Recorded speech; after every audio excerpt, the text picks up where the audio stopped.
Thank you. Thank you.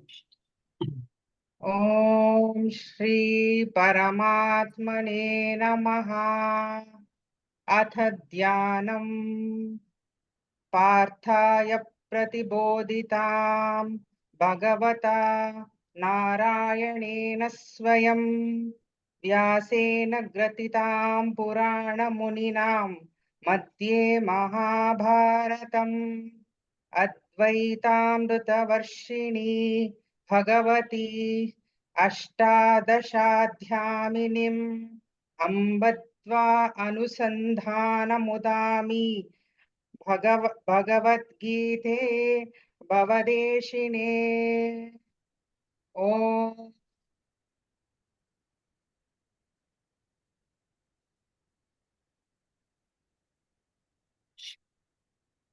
Thank you so much, Umas, for this wonderful prayer and initiation.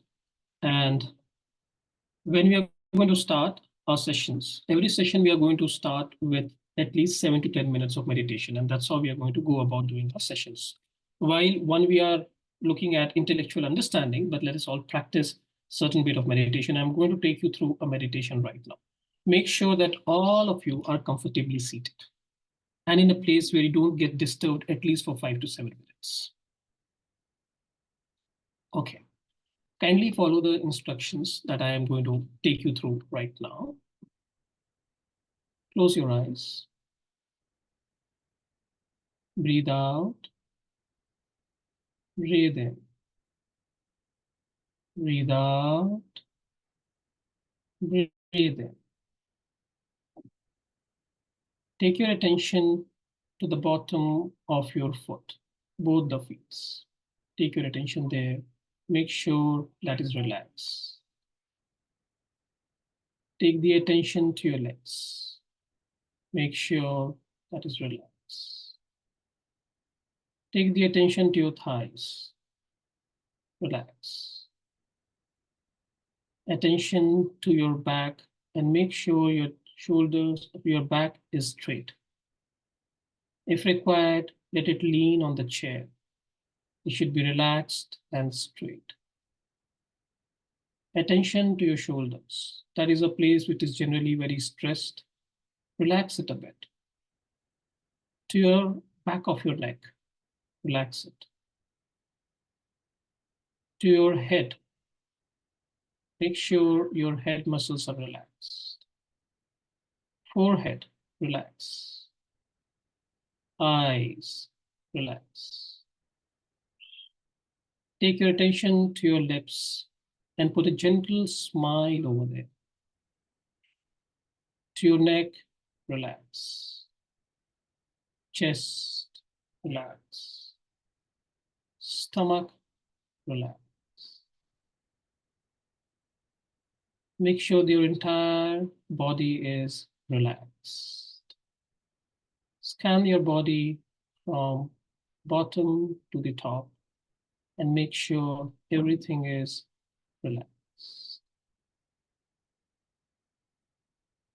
Now, slowly take your attention back to your breath. Breathe out, breathe in.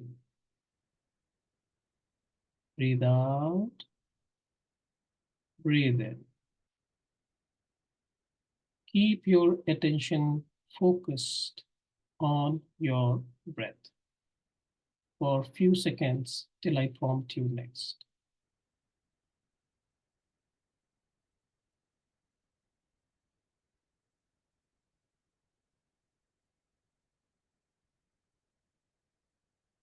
Awareness on your breath.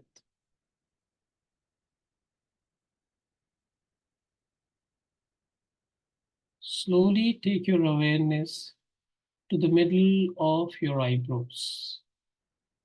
That is the place where you put a bindi or a kumkum or a tika. Take your attention to the middle of your eyebrows. You may get a tingling sensation. It's absolutely fine and safe. You may not, that is fine too. Keep your awareness and attention at that point.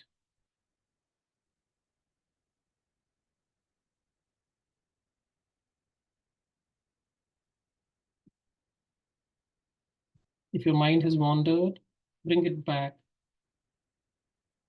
to the point in between your eyebrows.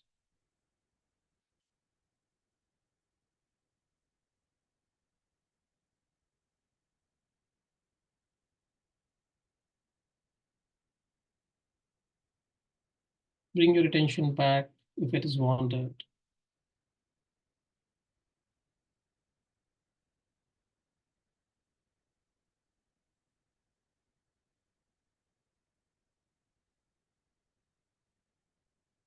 Be there for a few moments.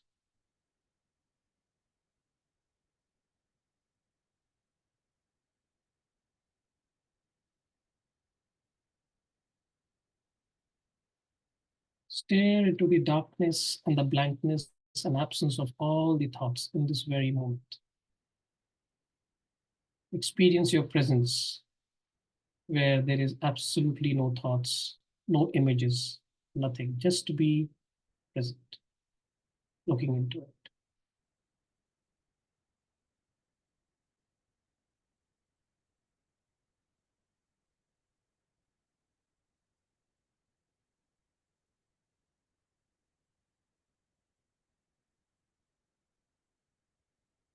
Slowly get your attention back to your breath. Watch your breath, moving in and moving out.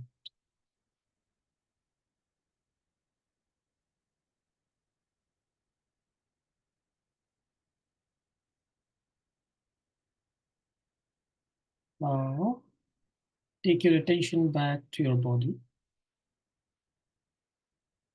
Just see if all the parts of your body is relaxed.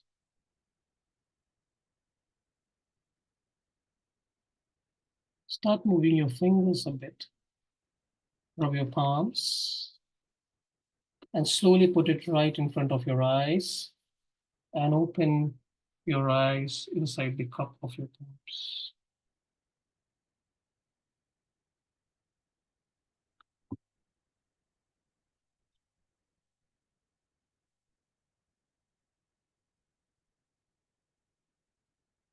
Okay. Great. I will request as many of you can open, just keep your camera on. It will be nice to see faces. It will be nice there.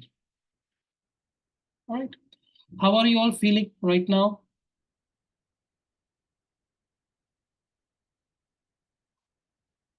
It was great. Nice. Feels Really relaxed. good. Yeah. Relax for sure. Relaxed for sure. Did you all feel the tingling sensation in your head?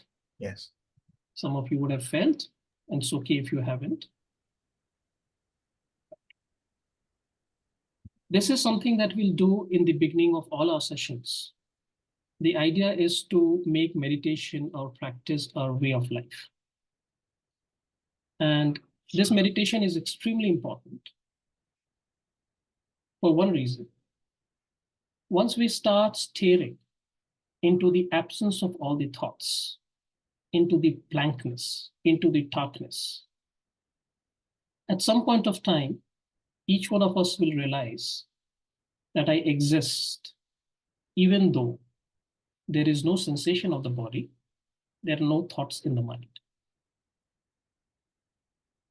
And that is going to be a very interesting experience to have, because while in Upanishads, we are going to talk about consciousness, Brahman, Turyam, all those fascinating words, it is important for us to realize it, realize the presence by ourselves.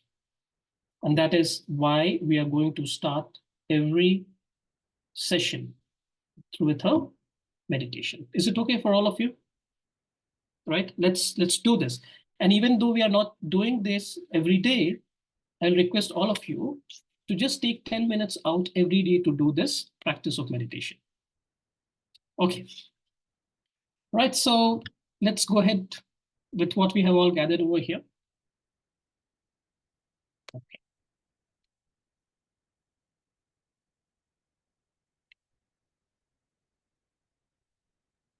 This is something Uma has beautifully covered, the prayer. Now,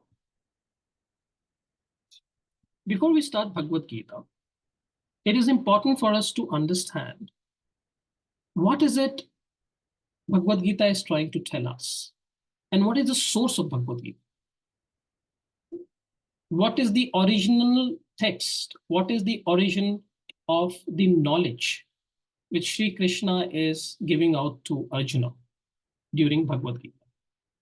And what we are going to do today is going to look at the very source from where Bhagwat Gita has come out. And that is nothing but our Vedas, Ved or Vedas, however we want to talk about it. So here is a question for you. Who has written these Vedas? Anybody will want to answer this? Not for the people who have done these sessions, but otherwise a guess. Who has written Vedas?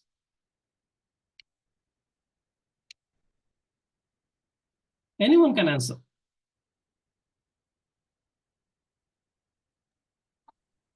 No? I think they are collective knowledge which has been passed on from generation to generation. Right. How did this knowledge originate? Was it more like a download, Bidan? It was like nobody wrote it, but it just got downloaded into some people, and then they wrote that down. All right. What I have heard, Bidan, Yeah. is that this was given by Ishwaras to the Sapta Rishis. That is how Vedas came into existence. Right. And those Rishis passed on the lineage to whoever they felt were the right people who was, adhikari enough to receive it. And that's how it's been passed on over the ages. Perfect. Some of you, or most of you, are right. Vedas have not been written by anyone. It is called apurusheya, which is beyond human intellect.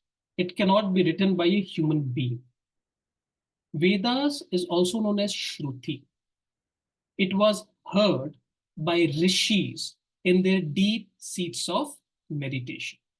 Wherever they have got into a superconscious state, they were able to listen or see the vibrations in the universe.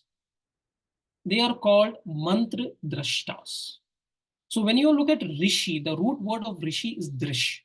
Drish is someone who is able to see. So Vedas are nothing but they are cosmic causal sounds, or they call it primordial energy vibrations.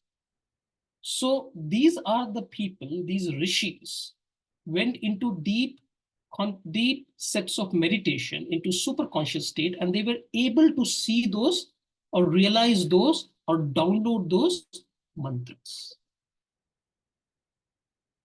If we have to understand in a very simplistic manner in today's life, we all know that electricity is everywhere. It is there present in this room, right?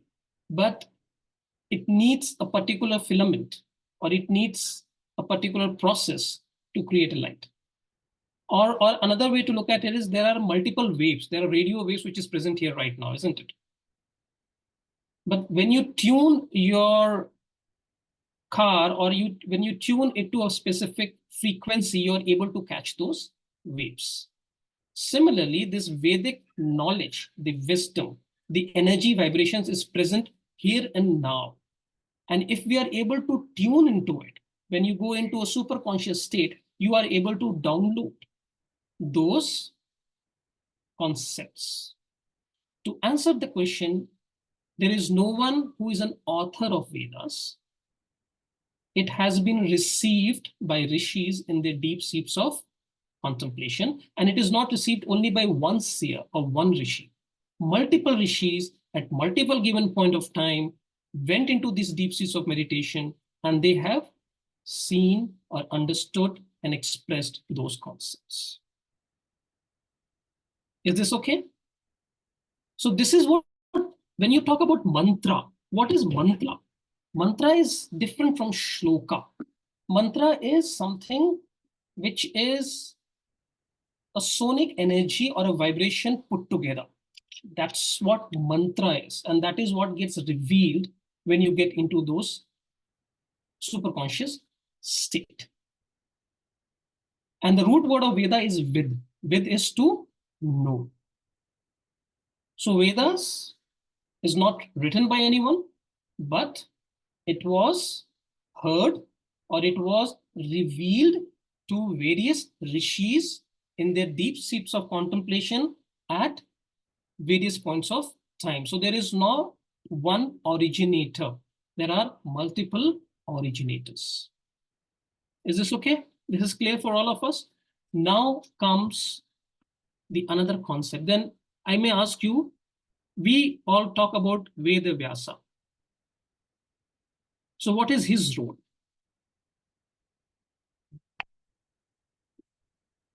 What is his role? He was the author, He was the compiler. compiler. Okay. So if you look at a telephone directory, there are numbers all over the place. But in telephone directory, they will look at all the numbers, sort it out alphabetically, so it is easier for you to understand and look out for a name and the number, isn't it? So Maharshi Vedavyas was the compiler. So he kind of understood about the experiences of a lot of rishis, what they had when those concepts were downloaded by them. He compiled it into 4 Veds or 4 Vedas, right? And he compiled and he organized each one of them basis their functions, specific applications, domains, semantics. A lot of things actually goes into it. A lot of things actually goes into it. And he is basically, he compiled 4 Vedas, but he also wrote Bhagwat Gita, Mahabharata, and we're going to talk about what is that, what gets written. And he also classified 18 Puranas, he wrote Brahma Sutras. So he is the compiler of all the 4 Vedas, right? And why, if you really go deeper to try and understand why Vedas are called Apurushaya, you will see that what science is discovering today has been specifically mentioned in our Veda. At that point of time when there is no telescope, how did they understand the structure of the universe? How did they talk about, science has only recently understood there's something called space. Till the time Newton, before Newton, the space was considered absence of everything, vacuum. But today they are saying that space is made up of some positive material which bends, the time bends. How is it that 5,000, 10,000, 20,000 years ago, they have clearly said that there's something called Akasha. They have clearly said about the fact that the time is relative. So all this knowledge was present in so-called non-scientific era. How? Because those knowledge was accessed to them in the superconscious state. And that is how Vedas were written, and it was later compiled by Maharshi Vedavyas.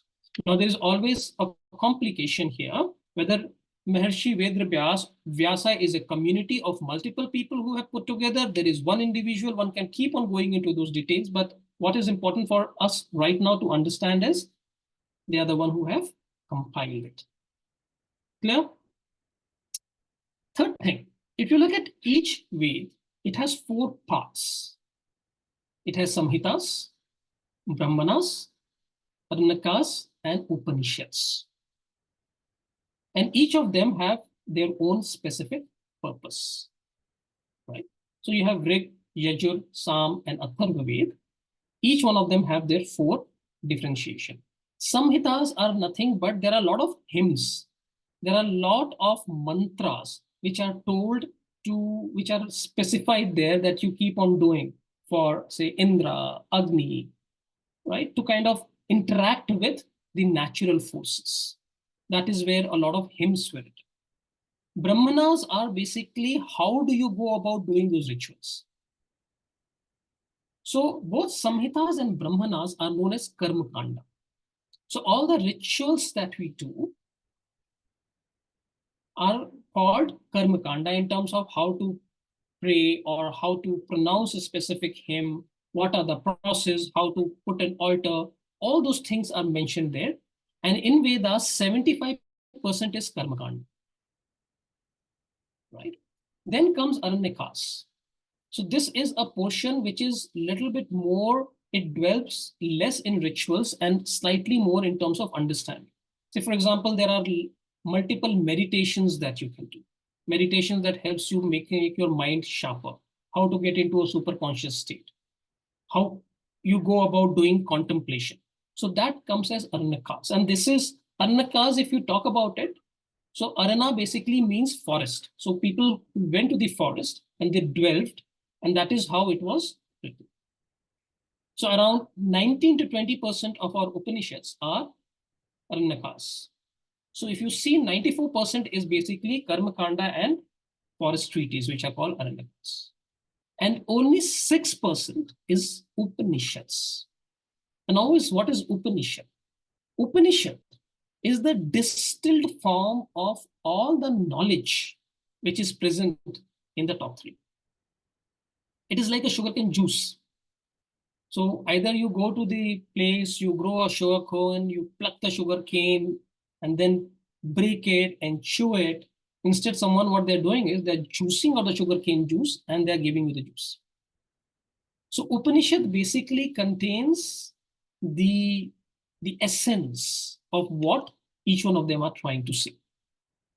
Right. It basically contains a lot of philosophical aspects, answers to life questions, that why are we here? Why is there universe on the first place? What is the essence of everything around us? What is the purpose of life? How do we lead life? So many questions that we have, philosophical questions, that is all answered in Upanishads. And Upanishad basically is also known as Veda Anta, which is, it is coming in the end of Vedas. And that's why it is also known as Vedanta. Right? So Upanishads are also known as Vedanta. So there are multiple Upanishads which has been written. Upanishad basically constitutes only 5 to 6% of our entire Vedic literature. Right. Coming to Bhagwat Gita. While Upanishad itself is a concise form, or it kind of gives you the essence of our Vedas, Bhagwat Gita gives us the essence of all the Upanishads. Right? So Bhagwat Gita gives us the essence of all the Upanishads. So instead of going through trying to learn all the 4 Vedas yourself, going through Samhitas, Brahmanas, Aranyakas yourself, going through Upanishads yourself, instead, what you do is go through Bhagavad Gita in a correct manner, and then you will have access and understanding of everything which is mentioned there. And therefore, Bhagavad Gita is given so much of importance. And we're going to talk more about it. And today's session is mostly to kind of give a reference of why we are doing Bhagavad Gita, from where the concept of Bhagavad Gita is coming. Bhagavad Gita is basically the culmination of our Vedic wisdom, told by Sri Krishna to Arjuna in a battlefield. Is that okay? So far, so good. Any questions? Clear? Okay. And if anybody has any questions, they can always unmute and ask. I may not be able to see the screen because I think we have a lot of people today, so I'm not in a position to see everyone. So you have to just unmute and ask me a question. All right. Bidhan, Yes. how do these 4 Vedas, like Rig Veda, Yajur Veda, Sama Veda, and Atharva Veda, how are they different from each other? Oh, that's a session in itself, because each one of them are basically looking at a specific aspect. So Rig Veda is the oldest one, the first one which was written. Later, both Yajur and Sam Veda had come in. Atharva Veda has its own. So each one of them are basically looking at a specific aspect. So we can actually take this up later when we talk into what is it, what Rig Veda covers, what Yajur Veda, Sam Veda, and Atharva Veda covers. Okay, all right. That's a big chapter in itself. Okay. Okay. Any more questions so far that we have learned? 3 concepts that we have learned very clearly. The first one was Vedas. Vedas are not written by anyone. It has been received by rishis in the deep seats of contemplation. They are also known as mantra drashtas. They are able to basically visualize and see the cosmic energy in form of mantras, and that gets revealed in, and therefore it is called Apurushaya. And then Maharishi Vedvyas is the compiler. He has put together all the concepts together in a proper manner, and that is how we basically see it in Ved. The Vedas are basically divided into 3 parts: Karma Kanda, Upasana Kanda, and Jnana Kanda. The Karma Kanda is basically all the rituals that we do, which is mostly your Samhitas and Brahmanas. Then you have Upasana Kanda, wherein we do a lot of meditations, a lot of single pointed concentration, contemplations. That is where it comes as Aranyakas. That is what Upasana Kanda is. And Jnana Kanda is where we try and understand, we infer through knowledge the lot of concepts, lot of understanding. And that is where Upanishads comes into picture, right? These are the things that we have learned so far. Bhagwat Gita, the Bhagwat Gita is basically trying to give us an essence of Upanishads. Upanishads itself gives us an essence of Vedic knowledge. So if you do Bhagwat Gita, you sort of have understanding of a lot of things yourself. What is important to us on our daily lives. So far, so good? Okay. I'm going to ask you a question again. When everything that we do for a purpose, isn't it? You go out and decide to cook the food because you want to eat good food. You go out to a restaurant because you want to enjoy a little bit and have food. You come to work because you want to make money. When these rishis were getting into deep seats of contemplation, what was the motivation for them? What were they trying to search? Why did they even do this? There has to be an intention. What was the intention behind it? Who am I? Okay. Intention can be to become one with the cosmos.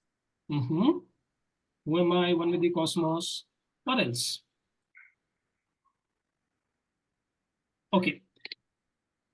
If there is a scientist, what exactly the scientist is trying to find out? Because some of you have a very scientific bent of mind here. As a scientist, what are you trying to, why are you doing experiments ultimately? To find the cause and effect. Yeah. To find the cause and effect. And why do you do it? For the welfare of the society. Sorry.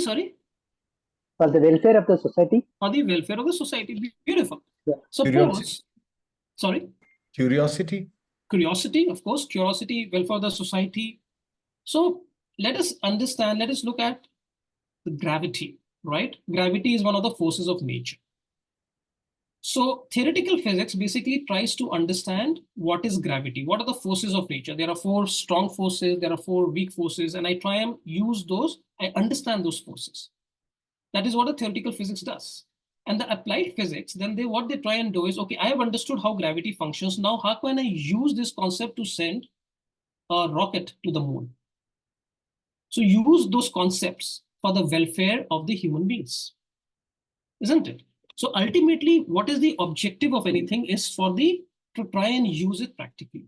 So when these rishis were getting into deep seats of contemplation, their enterprise was something else. They wanted to understand not God, not the Brahman, nothing. They wanted to understand, how does this universe function? How does this universe function? And how can I use that knowledge to make our lives better? That was the thought, that I need to know how everything comes together, what makes the universe function in a specific way, what is the modus operandi, and having understood that, how can I use it for my own benefit? Just as you all understand how electricity works, how can I use electricity to kind of light, fan, computer? Same was the enterprise of our rishis, right? So they were interested in understanding Satya or Sat. And these are very important aspects that we need to understand. What is Sat what is Rita, and what is Dharma. Because if you see in Bhagwat Gita, we'll start with Dharma, we'll go through Dharma, and therefore the concept of Dharma should be very clear. Concept of Sat should be very clear. Concept of Rita should be very clear. All right? This is something that it's going to be new for more of us, but we are going to delve a little bit more deeper. So let us understand what is Sat or Satya or Satya. Generally, when we use this word is used with an idea that what is truth. Speaking truth is called Satya. Isn't it? This is what our general understanding is. But here the context is not that. It's not about speaking truth. Satyam is, they are trying to understand the fundamental principle of this reality. So if I were to ask you, what is Satya for science? What is truth for science? Proof. Proof. But what is, yeah, you're right, that is the process. But what is Satya? What are they talking about universe? So at some point of time, science said the fundamental particle of universe is what? Matter or atoms? So that is Satyam for science, that everything is made up of matter. Everything is made up of atom. The atom is the indivisible principle or the particle. So everything, the atoms have come together to make this entire universe. So that is Satyam for science. Till the time they understood about quantum physics, that everything is not matter. The matter and energy, things do change. So suddenly the Satyam changes. And now they are talking about string theory, quarks, and a whole lot of things. So even science today is trying to find out what is the truth, the ultimate truth, the ultimate essence of this entire universe. What makes this universe alive and come together in the form it is right now? That is Satyam, right?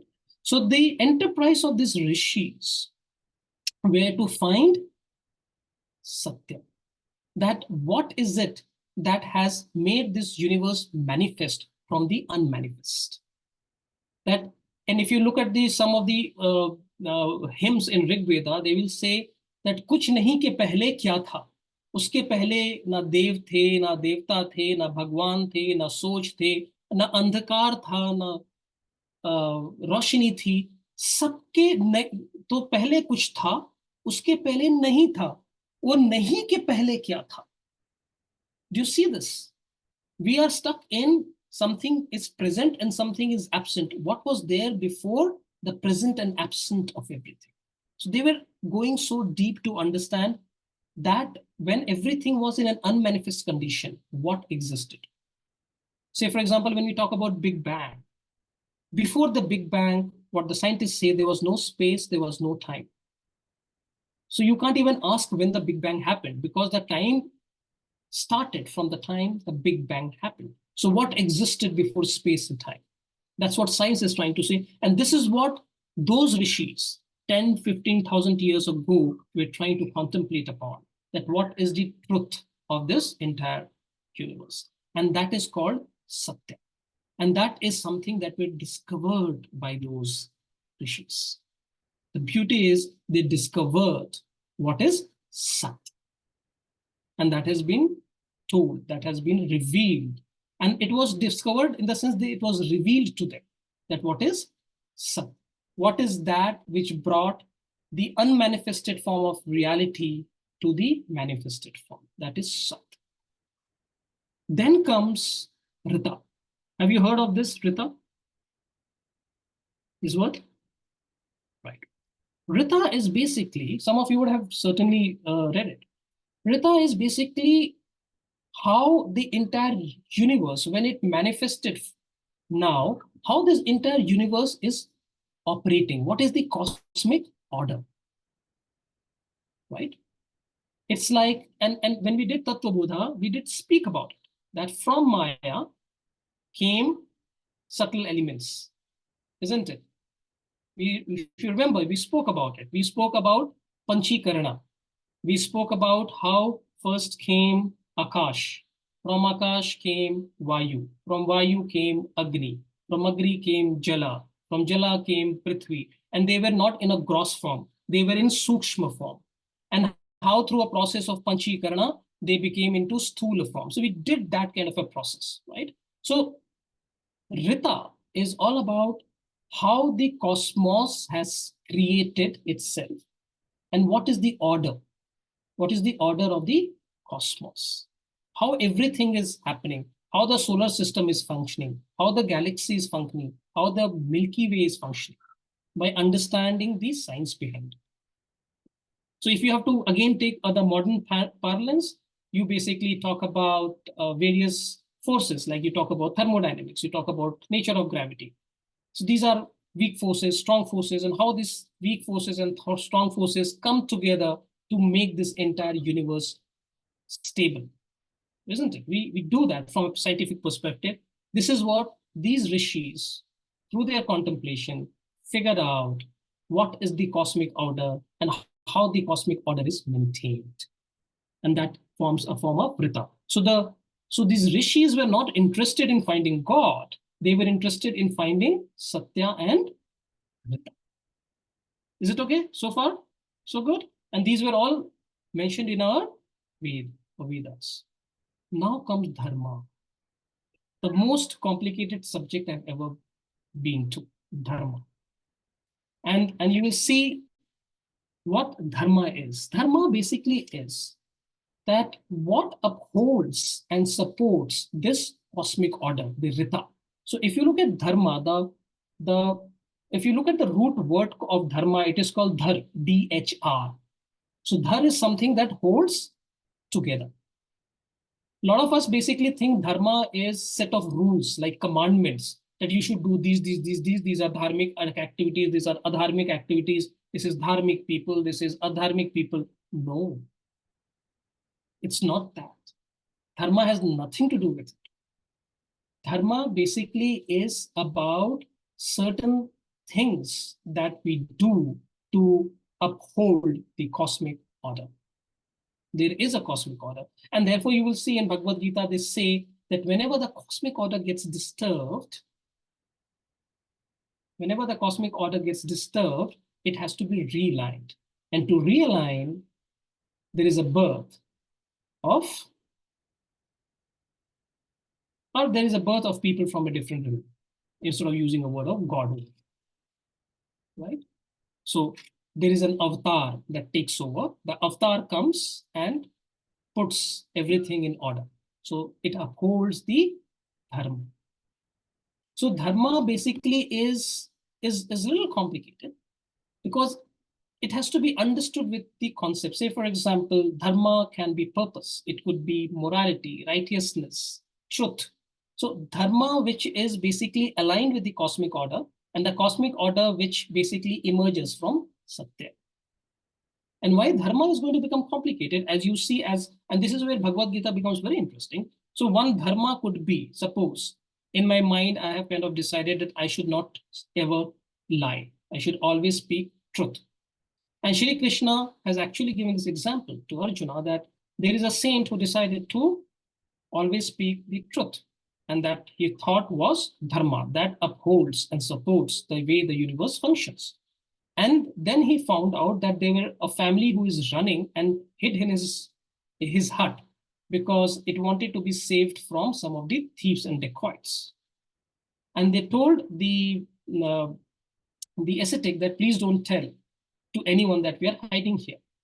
So when the robbers came and asked the ascetic that have you seen those people, the ascetic said that my dharma is to always speak the truth, and clearly said that, okay, they are inside my hut, and therefore they were killed. Now, what is dharma here? Was he aligned to dharma because he always spoke the truth? Or the dharma was that he should have saved the life by speaking untruth? And this is the complications of our life. The answers will not be very easy. Whether you should, what you should do, where you should do. So everything will be based on a specific context. And the entire Bhagavad Gita is basically based on that concept of dharma, which is very complicated.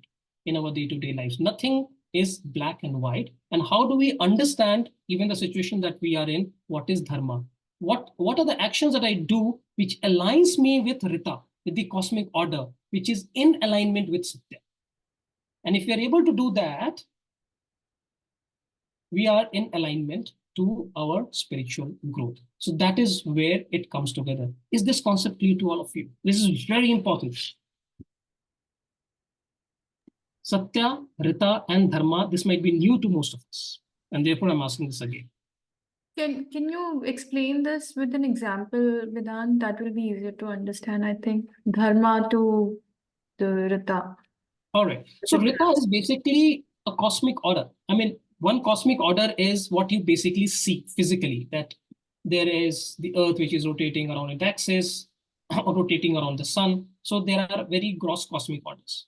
There are subtle cosmic orders, which are basically called law of karma. That whatever you do will basically not get lost in this lifetime. It basically continues to be there. So there's a cosmic order over there itself. So the point here is that the entire cosmos is also coming through an evolution. Just as we have three bodies, we have a gross body, subtle body, and a causal body that we learned about. The entire cosmos also has three bodies, right? We spoke about it, that there is something called Virat, which is the universal gross body. There is something called Hiranyagarbha, which is the universal subtle body. And there is something called Maya, which is the universal causal body. So that itself is evolving. There is a system that the universe functions.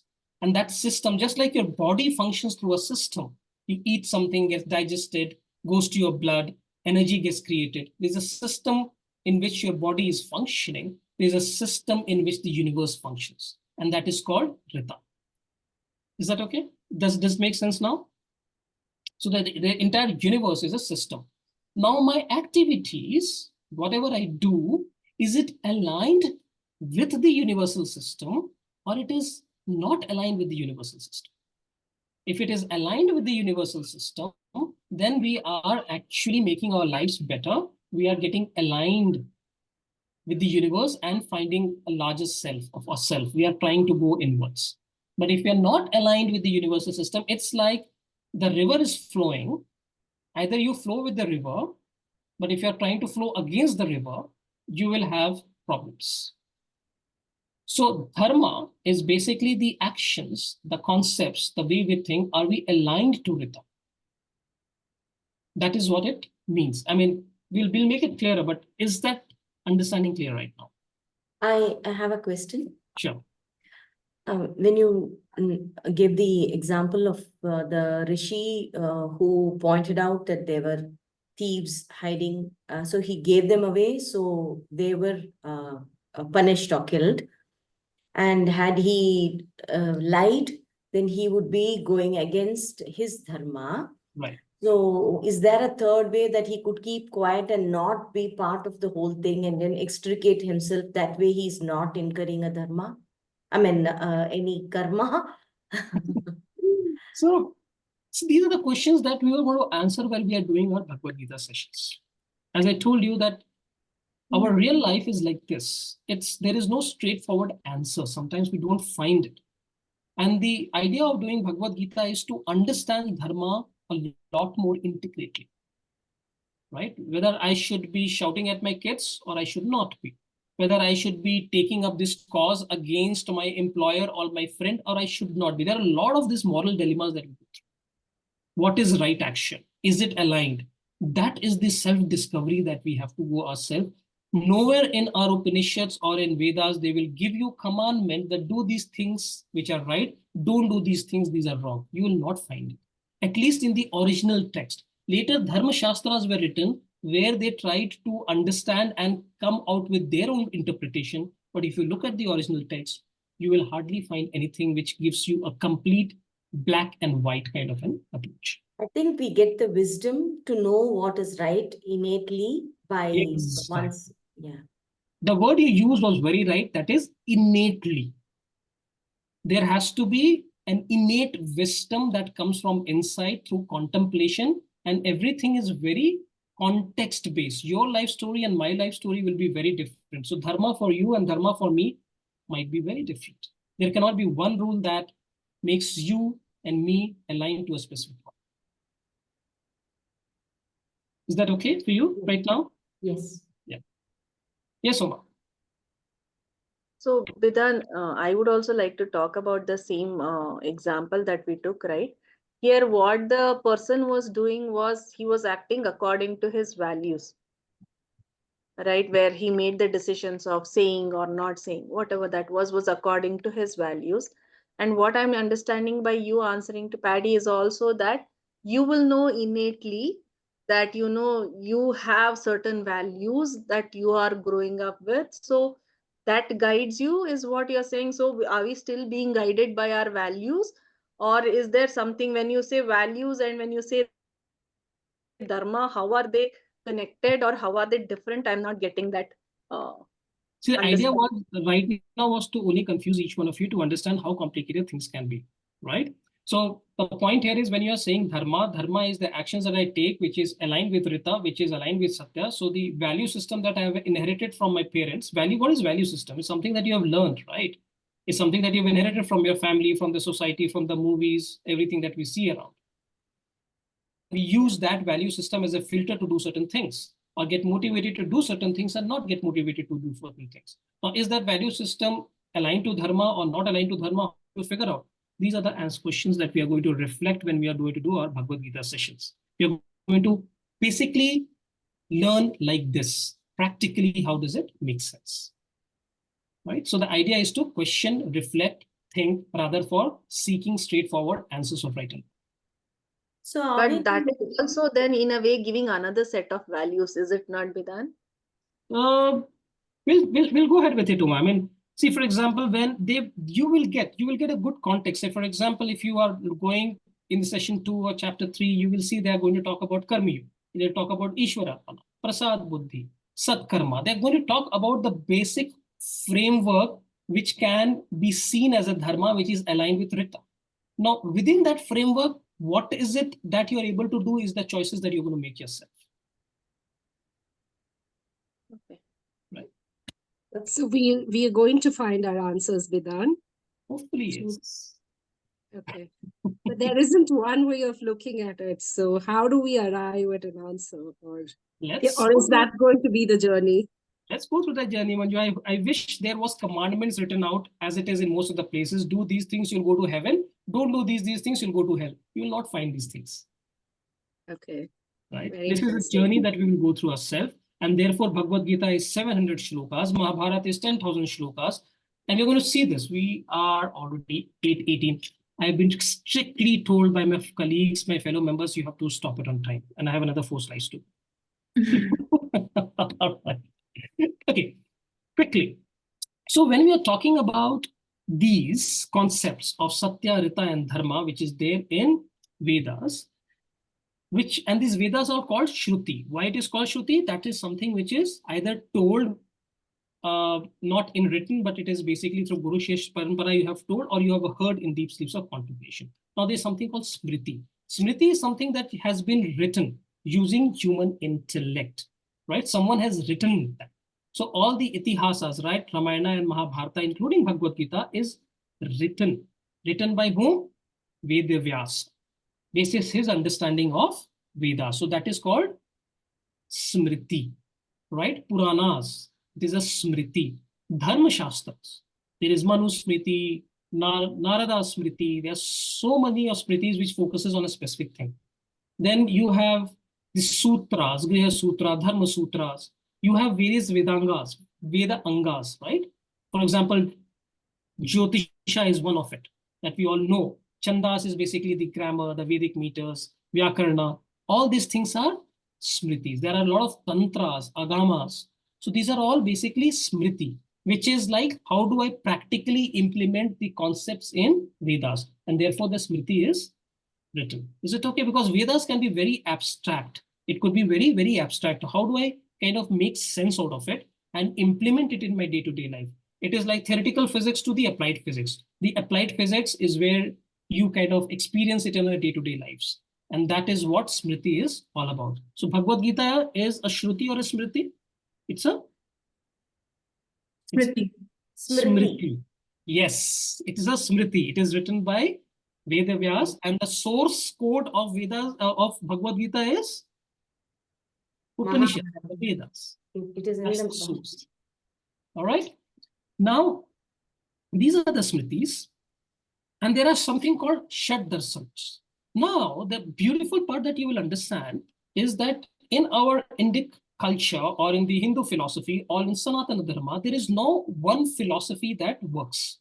So all these concepts that we are talking about, Satya, Rita, and Dharma, or all these things were interpreted by various schools in a different manner, right? These are 6 interpretations that we are talking about. We have Nyaya Darshana, Vaisheshika Darshanas, Sankhya, Yoga, Mimamsa, and Vedanta.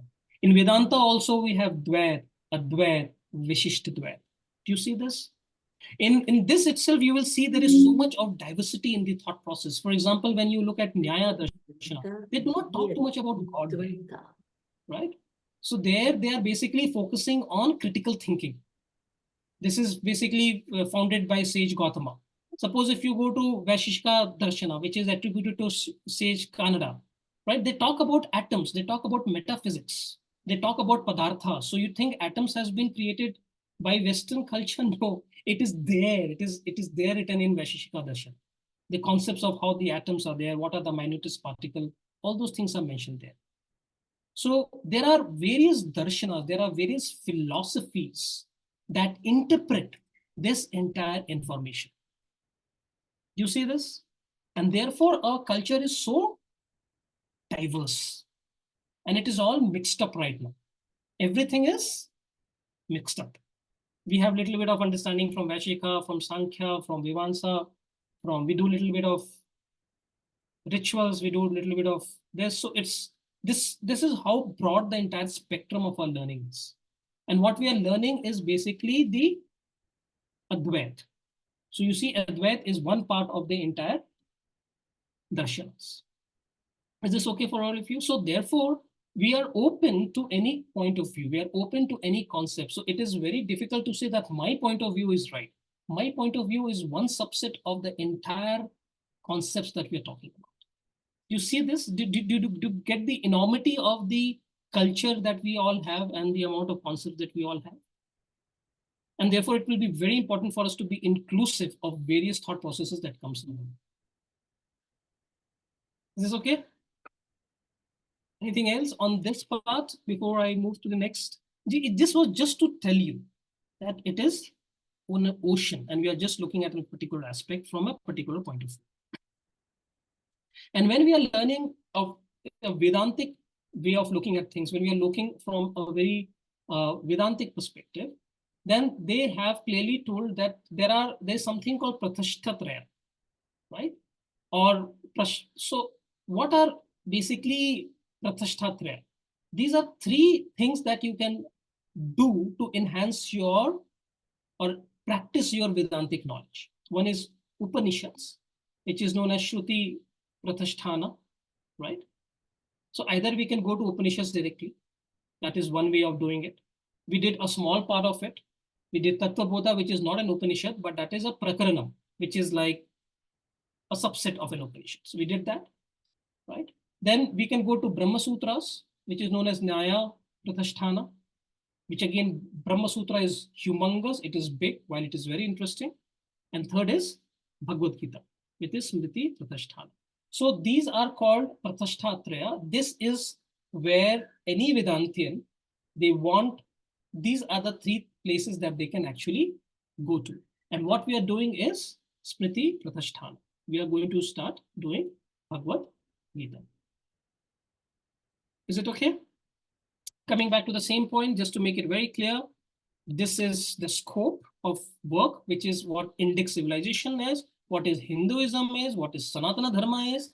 And for there, we have created smritis. People have written commentaries from their own perspective.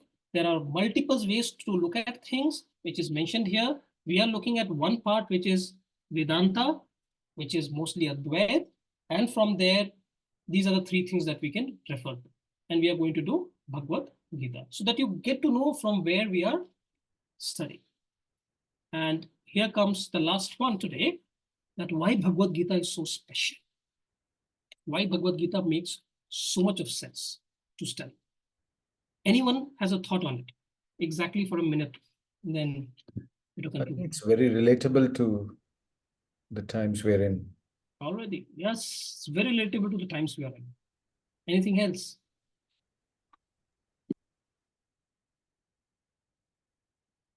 If you Actually, it is timeless. It is timeless. It will be relatable in future. It was in the past. It is now. It will always be. It will always be wonderful.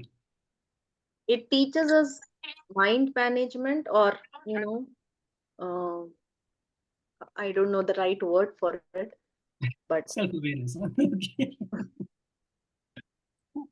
I think in this, Krishna gave some practical advices to manage your life. Yes. Perfect. Mhm.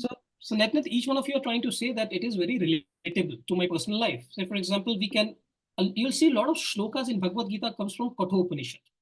But when you listen to Kathopanishad, that's the Upanishad.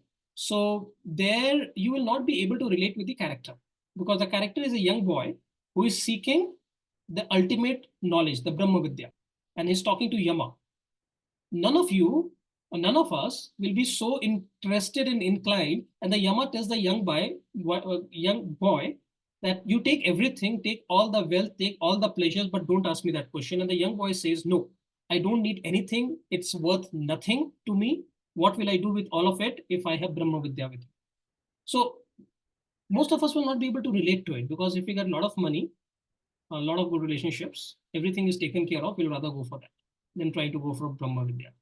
So we don't necessarily relate to direct understanding of Upanishads or to people who go to jungles and meditate.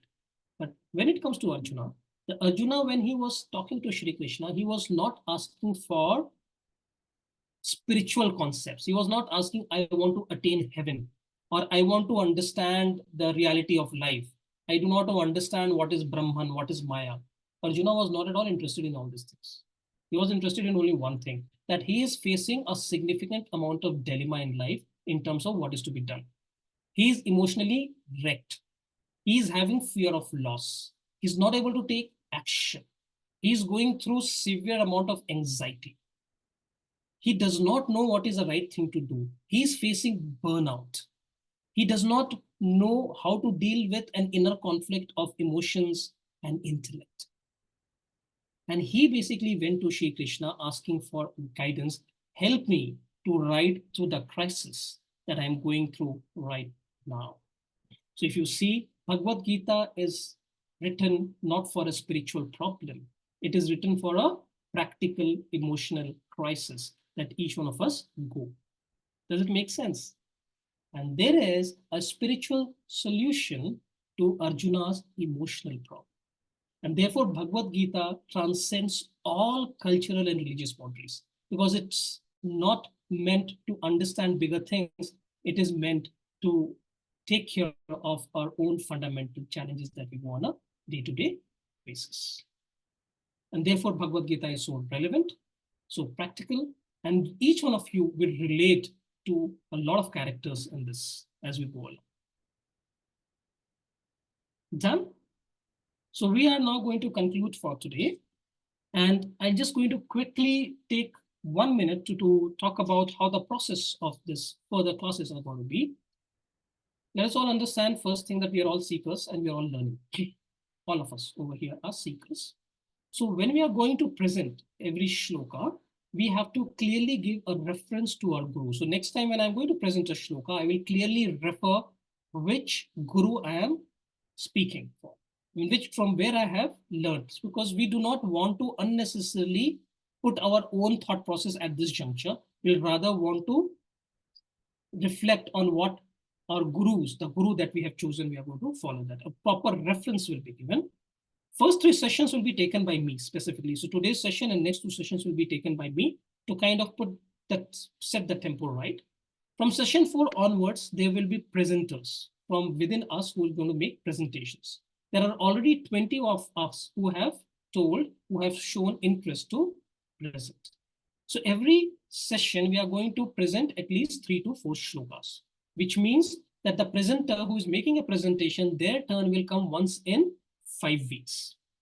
So they will have 5 weeks to prepare for this shloka, which is quite a lot of time. And not only we are going to do that, the basic presentation will also be provided. The basic presentation will be provided. Also, we will publish the videos and written text that you can refer to in case if you want to take up making those presentations. We'll also give you an option to partner with one of the presenters. Partner not for making presentations. Presentation will be done individually by each one of us, but to talk to discuss if you want to kind of reflect with someone else. And you will also be assigned a mentor whom you can reach out to in case you are finding it difficult to basically understand and analyze the shloka. So this is the process that we are going to follow. It will become very clear to each one of you as we go along. This is going to be a long journey, but a very interesting one, where if we understand even 10% of what Shri Krishna is telling to Arjuna, this life will be worth it, right? So thank you so much for today. And we're going to meet again next Wednesday, same time. And I'll pick up I'll pick up the first shloka, which again talks about dharma, and we'll take it forward from here. So Asha, may I just request you to close with a prayer, please? Sure, Vedant. Vasudeva sutam devam kamsachanuramardanam devaki paramanandam krishnam vande jagadgurum.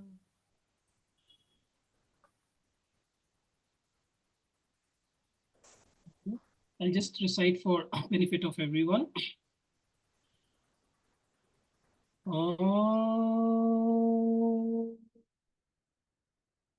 Sarve bhavantu sukhinah, sarve santu niramaya, sarve bhadrani pashyantu, ma kaschit dukkha bhag bhave.